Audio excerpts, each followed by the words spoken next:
We're on our way to NUS Tembusu 26 College Avenue East, Tembusu College.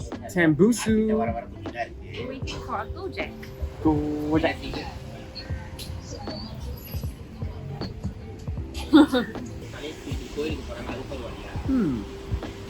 What's wrong?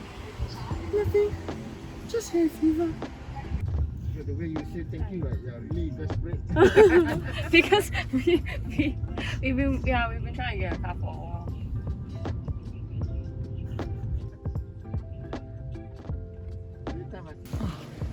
Did you jog here? Wow. Oh, This place looks like a whole town on its own. U-Town. But I guess that's why Or it's called you. U-Town. You. Maybe somebody called Faith. I've never seen her. Oh. So we'll see. Boom.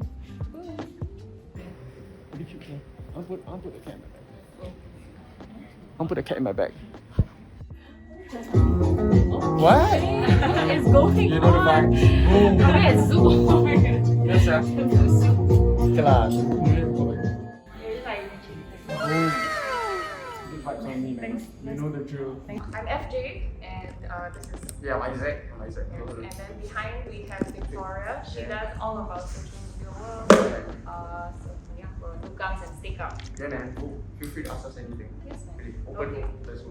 So if like over the dialogue session you guys wanna like say anything or like ask any questions for your stories, then just like ask them. Okay, I mean you guys have like vintage for a while now, right? And then it seems like just recently like the whole is also picking up on the trend, like TikTok and all. Do you like ever foresee it dying or like anything, and do you guys have like any plans to adapt? I don't think we actually get this question quite a bit. Like people will ask us things like, "Oh, do you all see vintage as a trend?"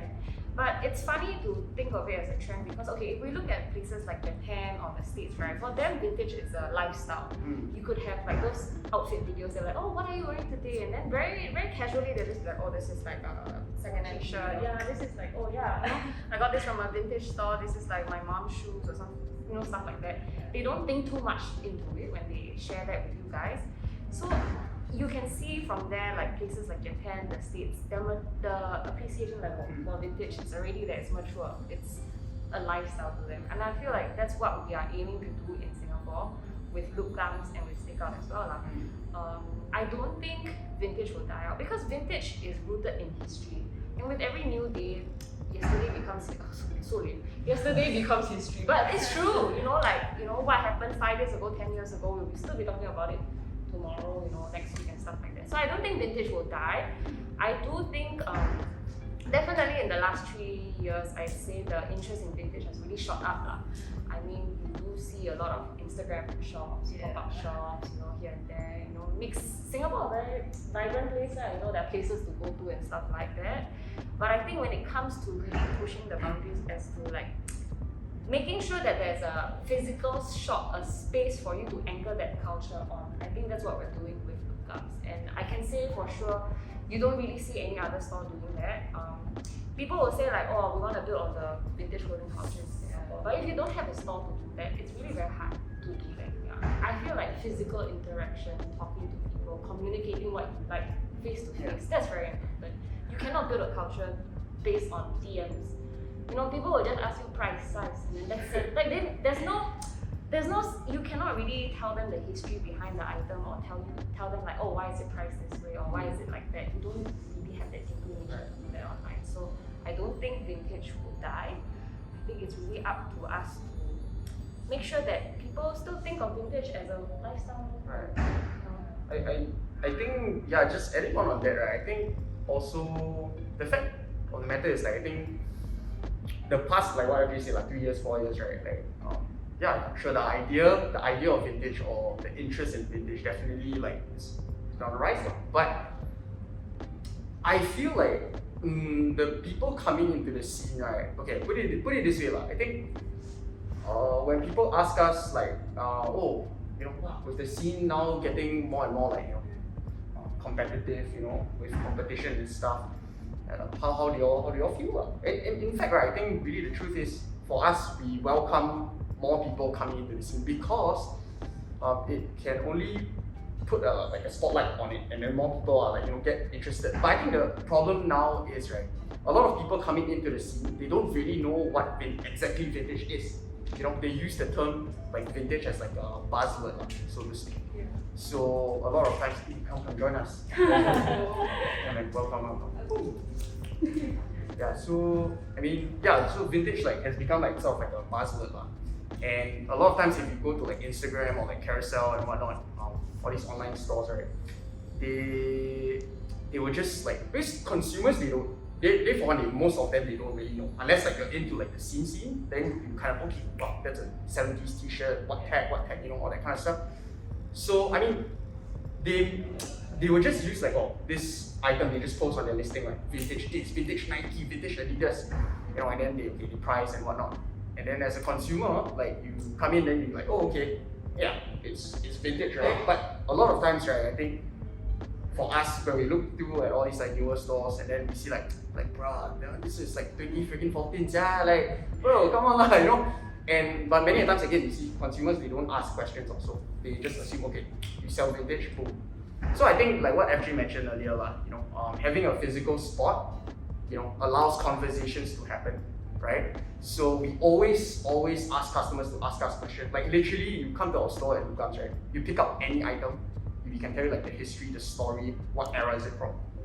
And I think for us, we wish for like the vintage scene at large in Singapore, to also be able to do so and we always ask customers like say if you go to not only us, you go to other stores, ask them questions and because vintage is not only an aesthetic. If you just want to freaking sell like an aesthetic, then bro, you just sell other things, or don't call it vintage. You can sell whatever you want, but don't say it's vintage. I think that's our only gripe with the whole idea. And consistency is key. I think even though the past 3 years, I'd say like we discussed just now, right, it's on the rise. But as compared to 2021, like compared to like when we first started 2018, 2017, I feel like the interest level sort of it's like plateau. Yeah. Because like people are now just like they think, Singaporeans are very like fickle-minded, in some sense, we always chase something new, Yeah. So vintage was hot for a moment. Okay, what's next? Let's move on. That's why I feel like not only within like the clothing space, but like whatever music, whatnot, right? We will always be behind like certain like countries or like a certain like wave, because we're always looking for something. No one is like willing to stay and like nurture something to wait for it to grow. They're like, okay, like we always say Singapore's always like 3 years at least behind. Like something pops off like maybe in like Korea, Japan, or like the States or Europe, but 2 years later it reaches here. Then boom, then after that, what's next? And I think consistency is the key, the people bringing this kind of culture into the local market and obviously the consumers, because in Japan, like they've been dealing with like second-hand and vintage since like the end of World War II. Like when the US Army they left a lot of like jeans, American jeans, and that's why we started dealing with them. And I think for us it's like we really just want to share, even if it's not like to buy something. I feel like having the space to have conversations is really like the key for us. I think then that's our thing that we wanna hold on to so to create more conversations. So yeah. Yeah. So I noticed while researching you guys that you guys just hit 2K here on Instagram. Oh my god! I wasn't counting, right?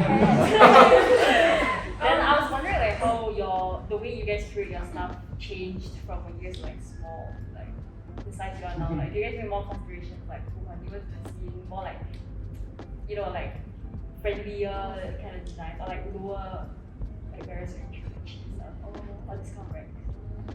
I think in the beginning when we first started in 2018, right, like even though we were like early design students or whatnot, right, like we just didn't have the time to like do a lot of like posts. Like literally we counted like recently, the first year of business on our Instagram posts, right, we did like less than 10 posts. Yeah. So it's just like very random, like okay, if we had a sale or something or like an event, then we would just like do a post. But other than that, we don't do like day-to-day posts, so we didn't, I guess, like leverage on that whole you know, Initial wave. yeah, the initial wave, like if you're a new account, like they'll give you a lot of like exposure, like back then, you know. But we didn't do any like boost ads, or nothing of that sort. So everything was really like through word of mouth, at least like for the first year. And then after like a year later, that's when we made Like a conscious change decision. lah. We Yeah. were like, okay, we should, we speak to a lot of our customers on Instagram, so we should do something on Instagram, right?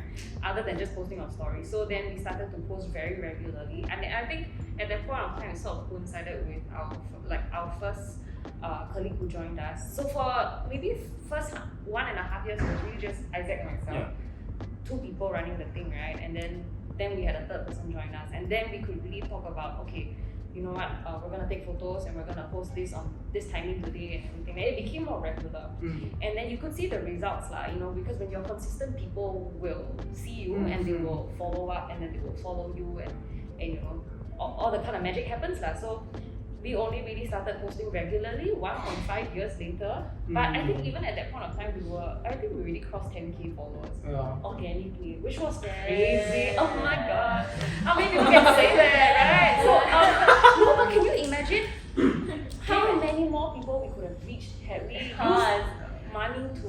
And you're never gonna know. Yeah, I'll never know. We're already 4 years old now, so like how, right? So I mean, if you guys are ever gonna, do your own business or like start your own thing on Instagram, really just The initial. the initial boost is very important, and I wish we could have, leveraged on that. But no worries. Now we're a 5-man team. So we have people like Victoria. She takes care. She coordinates our social media, and then we chip Shout out in to as Victoria well. one time. That's right. And everybody has their role lah. So we do things like clockwork now. So yeah, we know when to post things. We know what works, and if it doesn't, we just won't do it again and stuff like that. No. So yeah. Yeah, but I would say like even though like we know kind of like what works, what doesn't work, I feel like it's not so much. In the beginning, I feel like we were quite concerned about the likes we're getting, the traction that we're getting. But then to a certain point, I feel like because again, I think having the brick and mortar, having that space, right? We know where our real customers are, and the people who come to, the people who we can have like real conversations with. Slowly, like we realized, like this online thing is just like it's just an arm to help us, right? So after that, we just did what we feel like putting out. I feel like so. Yeah, so actually you don't really have to put, as long as you are like true, your intent is right? I feel like it will translate well, be it whatever medium it is. What do you guys like to listen? Wow, listen to like all sorts of stuff, yeah. Can you listen a genre or favorite singer, like an all-time favorite? Ooh. Wow, nobody asked us before leh. Yes, yeah. Really on the spot. Yes, yeah. Wow, it's actually quite difficult. No wonder our customers struggling. Now we know. Keep our options open, really. And then like anything at all. For me, it's anything at all that sounds nice. It doesn't need to be Chinese, English, Yeah. Korean. Really all sorts of shit. Frank Ocean. Frank Ocean. Yeah. No, I agree or disagree, man. Oh, shit, I mean, yeah, that's completely valid. yeah. I mean, I love that for you. I would never. She's saying, I respect your wrong. Fair I opinion. respect Fair. your wrong opinion. Fair. Sure. No, I listen to all sorts of stuff. I like Chinese songs. I love Li Wenhao. I love listening to. I don't know. I can listen to Ariana Grande, to Mariah Carey, to Whitney Houston, to The Killers. I don't know, anything that I like. I like. How about like movies? You guys have fun with it? Back to the Future. Back to the Future. One Oh, that's our team. Oh, that's Oh me. shit. Yeah. It's It's like Best that. movie He can of all cook the time. entire movie one. All time. Yeah. I have like the toys at home. Like I wanted to be Marty McFly my whole life. Oh yeah. I don't know !aiya! I don't know. Top few, top 3. I guess I was obsessed with Harry Potter when I was younger. Oh yeah, she's a huge Yeah, top but then All of us, yes. yeah, but if you ask me, the other day a customer come to our store, right? Then I had a Severus Snape wand in the time capsule that we have. You can tell all the ones, right? I can't. Yeah, I can. Maybe 15 years ago I can, Yeah, but yeah, now no. I can't. So then she was like, "Oh, is that a wand?" I was like, "Oh yeah, that's Severus Snape's wand, and I think he's the hero of the series." And she's like, then she just went, "I don't think so." And I was like, "Oh."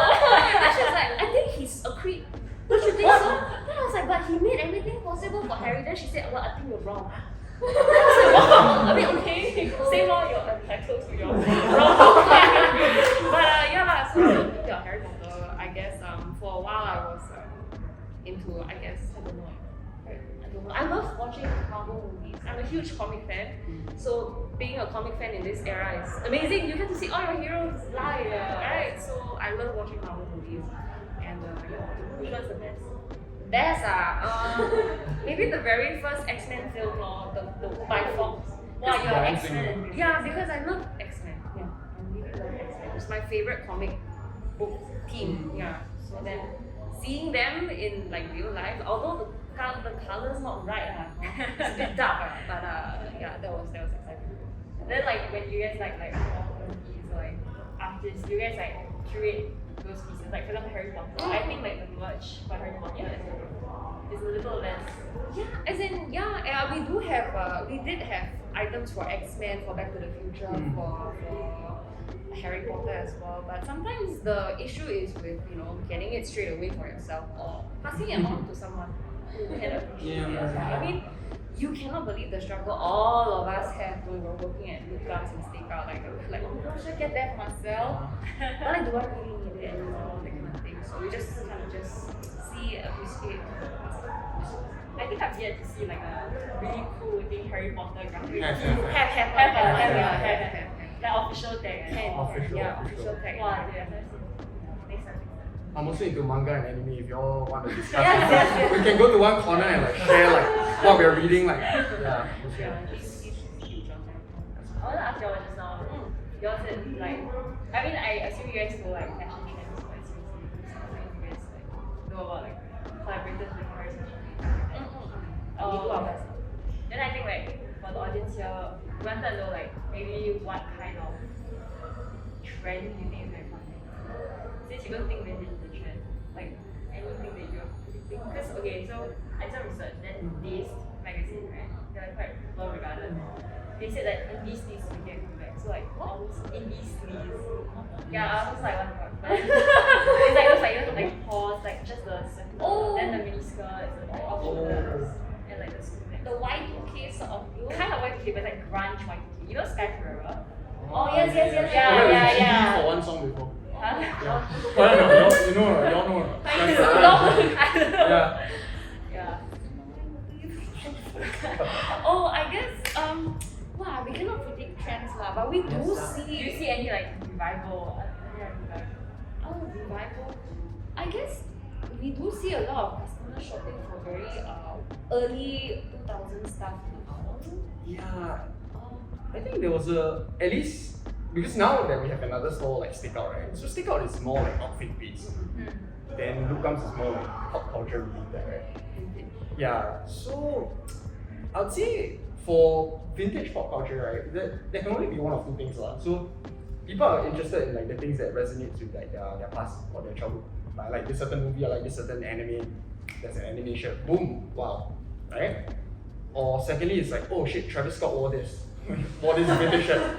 I want that shirt, So or like celebrities, wearing certain pieces. Like it's so funny because in 2018 we had this bunch of like vintage shirts, right? They're called like American Thunder shirts lah. So basically they feature like American tribal like characters, and then they have like a bunch of lightning, like graphic. That's why it's called American Thunder. It's super cool. It's like all over. The lightning's super nice. We had a bunch of them in 2018. No one cared about them. Like nada. I mean, it slowly went up lah. Like people, they do buy them. Then after a year later, Travis Scott released Astro World. He wore it on some of his concerts, and people DM us, "Hey, guys, still comes." I remember y'all have like this American Thunder shirts, right? Do y'all still have them? It's like, bro, like we had them like a year ago, and yeah. So I think vintage is kind of a bit like that, It's you are inclined to buy things that you resonate with, or things that celebrities are wearing. And it's so funny, like especially I think Travis Scott, right? It's so funny. There's some shirts, right, that prior to him like wearing it, right? The shirt maybe go for like around like 40 to 60 Sing dollars, right? After you wore it, bam, $120. Like people will buy it, So the power of like. But for outfit based, I'd say recently a lot of actually in the past 1-2 years, at least what we've seen people tend to wear a little bit more like cropped, like fits. So like shorter on the torso, you know, boxier, yeah, wider and shorter fits. Then flares are coming back. Flares are coming back. I think the past year and a half, flare, boot cuts, and you saw guys, girls don't want to wear like flare. And yeah, I think at least for us, this is what we do. It's just like No, at the end of the day, wear what you're comfortable with. Like, really, yeah. there's no like, don't be dictated by like what that lah. Like, who cares? Like, really, like at the end of the day, as long as you're happy, you feel confident, bro. Like, yo, like no one cares really. As much as you know, we deal with clothing and everything, we never force like a customer to like get this, you know, wear this because I think it's nice. No, wear something you feel is comfortable. We can give you options. You know, but at the end of the day, bro, if you feel comfortable, then fucking rock it lah, you know? Who cares? Yeah, no, like legit. Sorry. Yes, no, don't be. I want to ask a question. Like? I think like something really cool about like English is that like it creates a community and stuff. And like just now you shared about like the Instagram playlist, like wherever you sneak out. I got this pair of friends on sneak out. Shout out to you, man. I really into like the idea of that. Like, it helps like, foster community to feel nothing and like really rich with like history and that. So I have a bit of a loaded question. If you guys don't mind sharing, but like, can you share a bit with us about your fits today? Oh. automatically look at you because I'm interested in the pants. There's no particular like I wear this very often actually, to be fair. Like especially this pants I think I like wear to desk, I always wear some. Nothing long, nothing much. It's I know I set up like this. So nothing. This is a MA2 jacket. So I mean there's like the Air Force like the MA1 jacket, which is like you know the Alpha Industries with that cap here, the thing, yeah. So no collar, that's like the MA1, and this is like the MA2. Nothing like I think like I just like the fit because it's like super boxy. Okay, I'm not a tall dude, so it makes my torso shorter, it makes my legs look longer also lah. So visual balance, I think I always tell customers. I sit down. I think I always tell like customers about like visual balance lah. I think a lot of times, you know, just find something that works lah. Doesn't matter if you're like tall, short, whatever. You know, just find something that works. Don't really have just for me, it's just make my visual balance like nice. Boom, can. What about like the stories behind your accessories? Ha ha Tell ha. them accessories.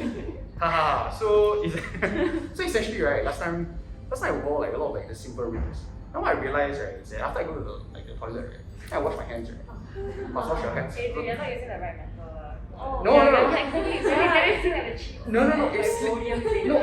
It slipped out. It's not about like rusting. Rusting. Rusting. It slips out, right? So sometimes like packing like bags for customers, then it just drops into like the customer's bag. Then at the end, this Isaac's ring. Like, so one day I came to work without my rings lah. Then I realized that the day I was not like alone in the shop. I was like, oh my gosh, I feel so naked. Should I just close the store and just go home and get my rings and come back? And I realized like at the back of like our office, right, we have this box inside filled with FJ's old rings. So I was like, okay, let's open. Then the light was like, you know.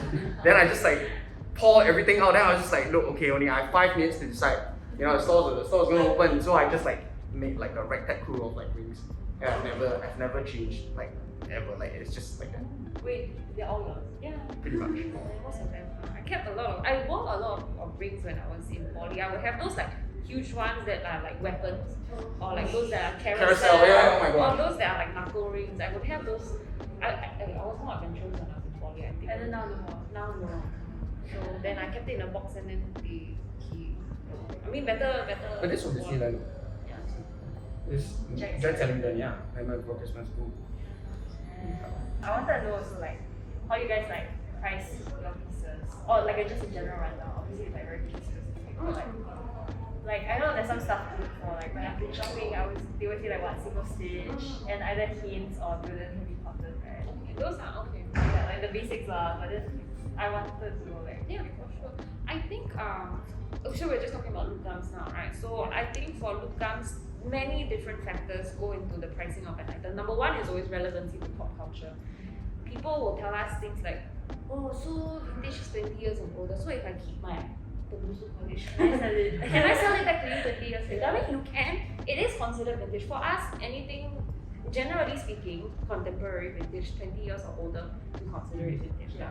So they were asking like, oh, if I sell you my ST shirt, 20 years later, will you all buy it? Then, I mean, yes, it's considered vintage 20 years later, but number two, did it make an impact in popular culture? Is this something people look out for? Is this something people want? What kind of impact did it make in popular culture? If it's nothing, then it's a little hard for other people to want to consider even buying it. So number one, relevance. Unless you start a store, vintage store that collects all Yeah. this old school Oh, memorabilia, yes, market, you know, Yeah, then then- shout outs to that lah. Possible. Actually, in fact, talking about that, when we first opened the first year, we had this full Nike tracksuit for VJC.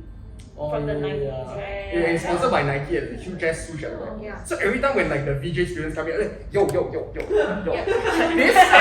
check this out, you know. So, And then we had the old Hwachong tracksuit. Did you guys manage to sell it? Yeah, we did to VJC students. I think yeah, to a Do VJ. you remember the selling price?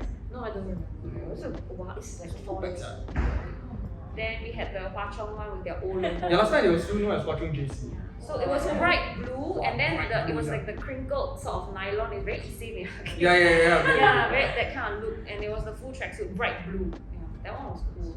So Quite a vibe. yeah, and so going back to the question, number one, relevancy to pop culture. Number two, things like the rarity of the print. There are some prints that are rarer than others as well. How easy is it for you to find it? And the thing about vintage clothing is, you can find it online. Like maybe I know like somebody who has that shirt, but whether or not the person wants to sell is a different thing. So it's very hard to get vintage shirts that way also lah. So number three, sizing as well. If you notice a lot of those like Yu-Gi-Oh or like Pokemon shirts while they are super cute and everything, they were made for children. So Yeah. The 20 size years, is very yeah, small. the size is very small. Then 20 years later, now that we have it in our hands, it's so hard to move it on to grown ass people. But then if you find these like pieces in like an XL, then the prices are like fivefold. Yeah, I was just gonna ask that. I was asking like, it's weird because like usually sometimes more expensive stuff, tend for like vintage curated stuff, it tends to be like higher price. Like L is like the hottest sizing, right? Sure. You know, L, XL. which is like completely opposite from like retail stores where you see like larger sizes or like extra small sizes being like on discount many times. Sure. What do you think? Is it I think it's just the fit also. You know, more it's like more accessible. Everyone can wear it. Like girls can wear it as a dress, stuff like that. And it's also boxy. Like for like the most of like the 90s like t-shirts, like the blanks, they tend to be like wider and thicker, and then also like boxier like in effect. But if you see like the 80s and like the 70s t-shirt, they are made out of like 50% poly, 50% cotton, which is why it's very like shrunken, it's very like small. And then every time let's say you find them in like thrift stores or vintage stores, right? 50 t-shirts, right? They tend to be very like sheer because like over time after you wash, the cotton breaks down, and then what's left over is the polyester material. So boom. Yeah. So and I think more people can wear them, so that's why it's nice. Do you guys have anything to ask? Okay, almost overrun. Do you guys have any other questions? If you all have any other questions, you all can also DM I us. can see a DM? You're too shy to Yes, ask. yeah. We always read all DMs. What do you guys want to plug? Do you guys want to plug anything? We are open every day at Steakhouse. Really, man. 12:30 to 7:30 p.m. Take Jalan Besar MRT exit B. The directions are highlighted. Look up is 10 seconds away, Yes, 10 seconds correct. apart. Just come by, have a good time. You don't have to buy anything. Yeah, You it's just come and say bye, chat, chill, window shop, retail therapy. stuff catch a like vibe, that. Yeah. talk about life. Talk about life. Yes, sir. We're there every day. Listen to our podcast. Yeah. Listen to our podcast. Thank you, man. Thank you for having us. Thank you for Thank having you. us here. This is my Shopee haul. Wow. Listen, under CCTV surveillance. This is my Shopee haul. Boom! Yeah, they're all from Shopee. So yeah, man, that concludes the end of our trip to Tembusu College. Yes. It was fun. Thanks for turning up. Thanks for turning up. Yeah, that was fun. We hope to be able to chat with more people next time. So if you guys want us to come down to your school, Yeah, man. Hey, please, really. We are so ready to take your merch. I mean, help you out. I mean, talk to you guys. Bring us to your school. Let's go. Boom. Hashtag NUS Life. Hashtag Tembusu for life. Team Tembu. Team Tembu. Shout outs to Faith, man. Bye bye. Thanks for having us. Bye. Go long.